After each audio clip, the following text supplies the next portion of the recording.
আসসালামু আলাইকুম।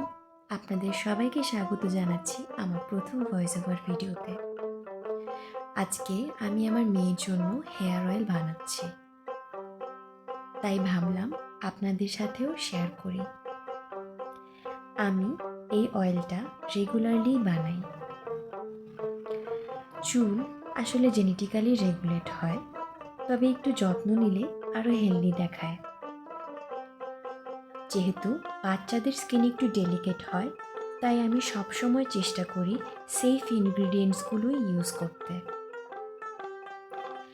এই হেয়ার অয়েলটা আমি প্রতিদিন রাতে মেহিনুরের মাথায় আলতোভাবে মাসাজ করি এবং পরদিন শ্যাম্পু করে ধুয়ে ফেলি।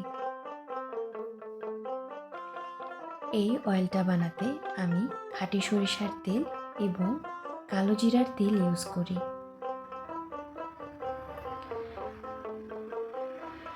তেলের পাশাপাশি আমি মেহিনুরের ডায়েটেও পুষ্টিকর খাবার রাখার চেষ্টা করি।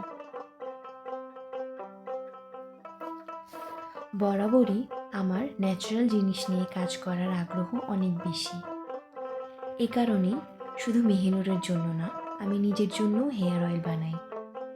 আমার হেয়ার অয়েলের রেসিপি জানতে চাইলে অবশ্যই কমেন্টে জানাবেন এবং এরকম আরও ভিডিও পেতে অবশ্যই আমার পেজটাকে ফলো করে রাখবেন। এই রেসিপিতে যে কয়টি ইনগ্রিডিয়েন্টস আমি ইউজ করেছি সবগুলো আমি ভিডিওর ক্যাপশনে দিয়েছি, চাইলে চেক আউট করে নিতে পারবেন।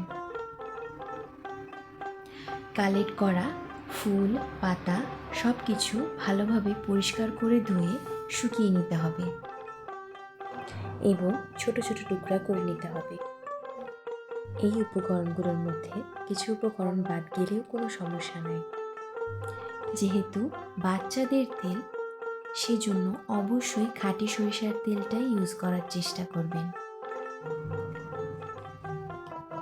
এই তেলটা খুবই অল্প আঁচে অনেকক্ষণ ধৈর্য সহকারে আস্তে আস্তে ভাজতে হবে।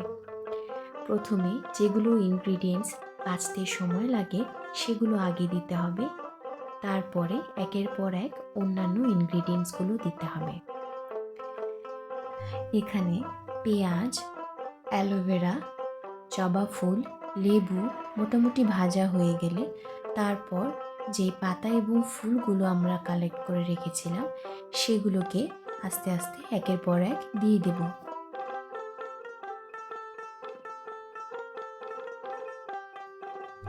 তেলটাকে অনবরতই নাড়তে হবে এবং অল্প আঁচে জাল করতে হবে। এখানে সব শুকনো উপকরণগুলোকে আমি হালকা করে গুঁড়া করে নিব। তেলটা প্রায় মোটামুটি ভাজা হয়ে আসলে সবার শেষে শুকনো উপকরণগুলো আমি তেলের মধ্যে দিয়ে দেব। শুকনো উপকরণগুলো দেওয়ার পর বেশিক্ষণ তেলটাকে ভাজা যাবে না। এরপর এই তেলটিকে নামিয়ে স্ট্রেনার দিয়ে ছেঁকে নেব।